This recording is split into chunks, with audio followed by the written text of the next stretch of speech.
welcome back to Kids Planning. I'm Peyton. And I'm Jared. And today we're going to teach you how to play Disney Sorcerers Arena Epic Alliances from the app. We'll help sponsor this video. In Sorcerers Arena Epic Alliances, players take on the role of a summoner, forming an alliance of heroes and villains from the Disney and Pixar universe and using their team's unique abilities to defeat their rivals. Sorcerers Arena can be played with 2 players head-to-head or 2 teams of 2. We're going to teach you the head-to-head rules first, and then at the end of this video, we'll go over the team variants. The rules are divided into 4 different chapters, designed to teach you the basics of the game in Chapter 1, and then build onto that in the next chapters. After each chapter, it's recommended to play a game to let those new skills sink in before you move on. We're going to follow the same sequence as the rulebook in this video, and we'll leave chapter markers so that if you want to stop and play a game in each chapter, you can easily pick right back up where you left off. Chapter 1 covers basic actions like movement and attack, and Chapter 2 covers character drafting. Chapter 3 will add in character skills and character-specific attack, movement, and hand size amounts, and Chapter 4 gives characters upgradable abilities, and each chapter has its own specific reference card. Now let's get into the arena. To set up the game, each player takes their character standees, picks red or blue, and puts their card rings on the standees with the arrow on the ring pointing at the highest number. This is how you'll track your character's health during the game. For the first game, you'll be playing with Mickey and Aladdin on the blue team and Gaston and Ariel on the red team. Players start on opposite ends of the board, and you put your characters on the front 2 blue starting spaces on your side of the board. Once you have your characters take their character decks and shuffle them together to make the deck you'll be using for the game. You're not going to use your character ability cards until Chapter 3, so you can just put them in the box for now. Next, take the turn order tiles and put them next to the board in this order: blue Mickey, red Ariel, blue Aladdin, and red Gaston. Put the status effect tiles and status counters next to the board. In your first game, you'll only need Magic Broom, Immobilized, and Stealthy. Each player draws 6 cards, which is your starting hand size and your maximum hand size for this game. Now we're ready to play. During the game, players will take turns controlling one of their characters, but on your turn you will only be controlling one character, and the active character is tracked on the turn order tiles. So in this game, Mickey will go first, then Ariel, then Aladdin, then Gaston. The beginning of your turn has 4 steps that you do in order, and remember, each chapter has their own reference card. First, remove 1 status counter from each status effect tile on the active character, if there are any, but only from the active character. Status effects are temporary effects that may help or hurt a character. We'll talk more about them later, but whenever they're added to a character, they will always have counter tokens on them. If you remove the last counter token, then immediately remove that status effect from the character. Blue status effects are constant, but yellow status effects are triggered when a status counter is removed, like Magic Broom, and the back of the rulebook explains exactly what each status effect does.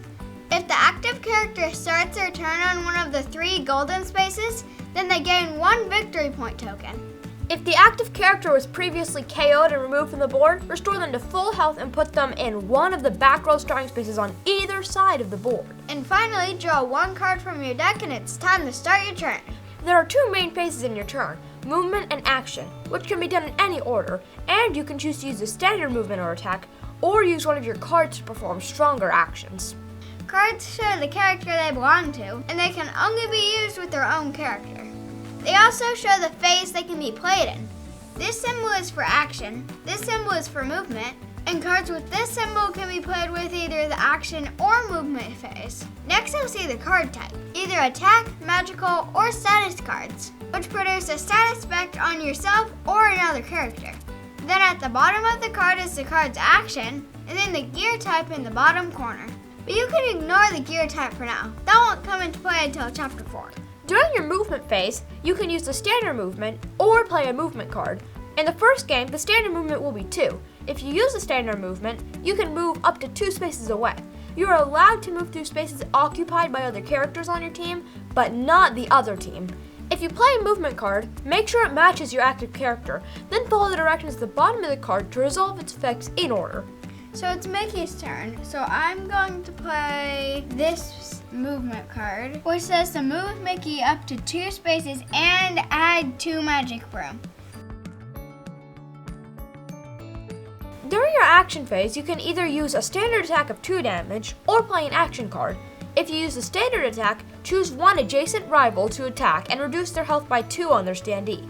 If you play an action card, follow the directions on the card and resolve them in order, then put the card in your discard pile.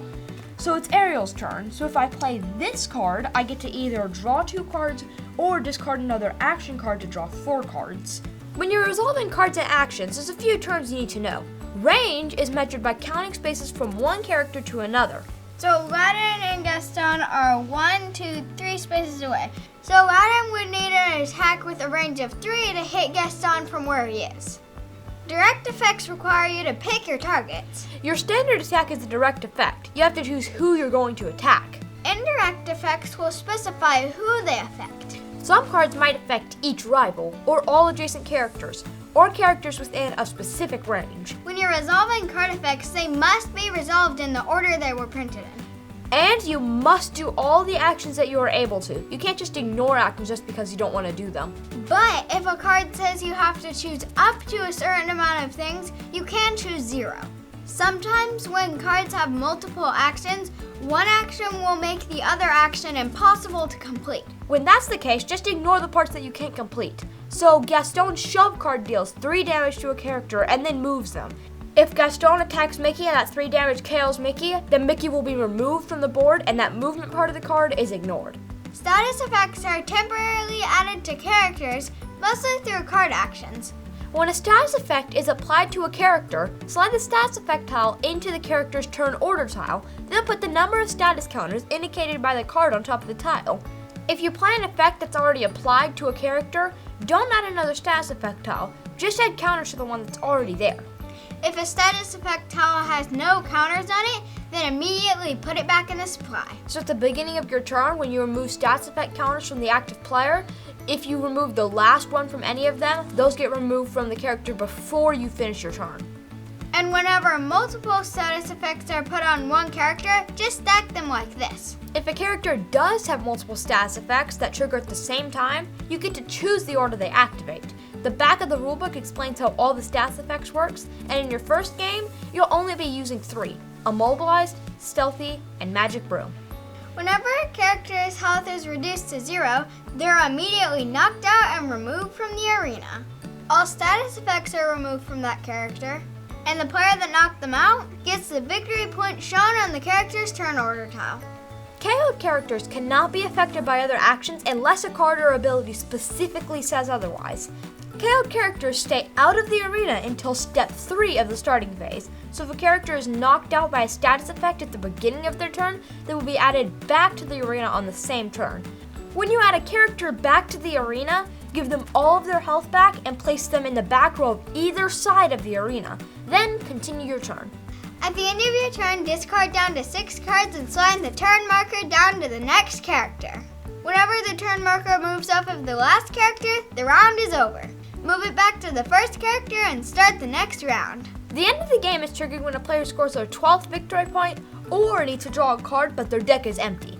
When this happens, finish the round and the player with the most points wins. A few more things before you play your first game. Victory points can never go below 0.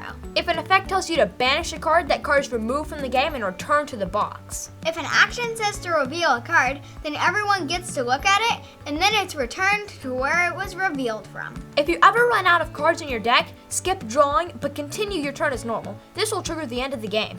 And if an action damages multiple characters at once, then the person doing the damage gets to choose the order the damage is dealt. Now you're ready to play your first game with Mickey and Aladdin versus Gaston and Ariel. When you're finished with that, come back for Chapter 2. In Chapter 2, you'll be playing with 3 characters instead of 2, and you get to draft your team. You'll also be playing to 20 points instead of 12. To set up the game, lay out the board and put out all the status effect tiles where everyone can reach them. Give everyone a Chapter 2 reference card, and then players use a snake draft to draft 3 characters each. In a snake draft, blue picks 1 character, then red picks 2, then blue picks 2, then red picks their last one. Put the colored rings on your standees, then take the battle deck for each of your characters and shuffle them together. Next, take the turn order tiles for each of your characters. Unlike Chapter 1, there isn't a preset turn order. Each player secretly arranges their tiles in the order they want to use their characters. Then both players reveal the order they've chosen. The player whose first character has the lowest initiative value, which is the number right here, will go first. That player puts their tiles next to the board in the 1st, 3rd, and 5th positions, but make sure you keep them in the chosen order. Then the second player puts their tiles in the 2nd, 4th, and 6th position, making sure the color showing on each of the tiles matches the player controlling them. Put the turn marker on the first character, and then each player draws 6 cards. If you don't like your cards, you can shuffle them back into your deck and draw again, but you have to use the second set of cards you draw. Arrange your standees within the starting spots on your side of the board, then you're ready to get started. Your character's turn is a lot like Chapter 1. You start by removing 1 counter from each status effect on the active character, and then get a victory point if the active character is on one of the gold spots. If they're currently knocked out, return them to one of the backspaces on either side of the board, then draw 1 card and begin your turn. And remember, you can only use the active character. During your movement phase, you can use the standard movement of 2 or a movement card. If you use the standard movement, you now have the option to discard any movement card to add 1 to the standard movement for that phase. This card doesn't have to match the active character, but it does have to be a movement card. Similarly, on the action phase, you can use the standard attack or play a card. And if you use the standard attack, you can discard any 1 action card to add 1 to your standard attack. If you're playing a card for its action, that card still has to match the active character. Status effects work the same way in Chapter 2, but now you have access to all of the status effects in the game, and the rules for each status effect are shown on the back of the rulebook. The end of the game is triggered when someone gets 20 points, or if someone needs to draw a card but they don't have a card there to draw. When that happens, they finish the run and the player with the most victory points at the end of the game wins! Now you're ready for your second game, with the primary difference being that you're using 3 characters per team, you're drafting the players you want to use, you can discard a card for 1 additional movement or attack value, and you're playing to 20 points instead of 12. Once you're ready, come back and we'll move on to Chapter 3. Chapter 3 introduces character ability cards, which will give you character-specific skills, as well as character-specific hand sizes, standard movement, and standard attacks.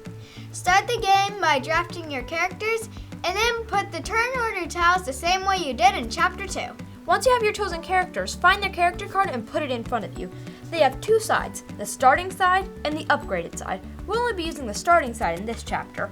The character ability card shows that character's hand size, health points, victory point value, and their specific standard movement and action. To determine your starting hand size, add the hand size values from all of your characters. This will be your starting hand size and the hand limit you discard down to at the end of your turn. And Chapter 3 adds the skills phase. Just like previous chapters, start your turn by depleting stats effects, claiming a victory point if you're on one of the golden spaces, returning a KO'd character to the board, and drawing a card. But now, during the main part of your turn, you have the movement phase, the action phase, and the skills phase. These can be completed in any order, and the movement and action phases are just like they were in Chapter 2, except that your standard movement and attack are specific to the active character. During the skills phase, the active character can use any of their skills listed on the card once per turn and in any order. If a skill requires you to discard a card to activate it, you can use any card that meets the requirements, but you cannot activate multiple skills with 1 card. If a skill indicates a direct effect, there must be a valid character to use that effect on, and you can only use your skills on the skills phase. If your character has multiple skills, you have to do them all at the same time. You can't do 1 skill, then your movement phase, then come back to do the second skill. At the end of your turn, discard down to your specific hand size. The end of the game is triggered when someone has 20 victory points or needs to draw and there's no cards there to draw. But now, if there's a tie, then you keep playing rounds till one player ends the round with more points. Now you're ready to play your third game, and when you come back, we'll be ready to wrap up with Chapter 4. Chapter 4 is set up the same way as Chapter 3, but Chapter 4 introduces gear and character upgrades. Each battle card has a gear symbol in the bottom right corner. There are 4 kinds of gear: fire, shell, heart, and wind. When a card is in your discard pile, you have collected the gear and it can be used to upgrade your characters. So make sure you can see the gear symbols on your card in your discard pile. Each character's ability card shows what they need to upgrade, so Gaston needs 2 fire and 2 hearts. At any point between phases on your turn, you can upgrade your active character by banishing the required gear from your discard pile. You can use any cards from your discard pile for this. They don't have to match the active character. Return the banished cards to the box and flip that character's ability card to the upgraded side. They now have an upgraded ability that describes when it can be used and what is needed to activate it. And unless there's a specific condition that says otherwise, character abilities stay upgraded even when they're KO'd. Each character has different gear distributions in their deck. And their character card says how many of each gear they have in their deck. You can use this information when you're drafting your characters to optimize your chance of upgrading. And now you know everything you need to know to play a head-to-head game of Sorcerers Arena Epic Alliances. If you want to play a 2 versus 2 team game, there's a few minor differences. In a team game, each player will control 2 characters. The drafting order is similar to a 2-player game, and you can find the specific drafting and turn order tile placement instructions in the back of the rulebook. Each team has 4 characters, but the characters are assigned to a specific player. Each player gathers the deck for their 2 characters and shuffles them together. In reverse order of the character turn order tiles, players take turns placing their characters in the starting spots on their end of the arena. Your hand size is the combined total of your 2 characters plus 2. This is your starting hand size and the hand size you discard down to at the end of your turn. During the game, each player has their own deck, hand, discard pile, and banished cards. When upgrading characters, players can use up to 1 card from their teammate's discard pile. With permission. And teammates are allowed to talk and strategize and show each other cards in their hand. And now you know everything you need to know to play Sorcerers Arena Epic Alliances. Thank you so much for watching. See you later!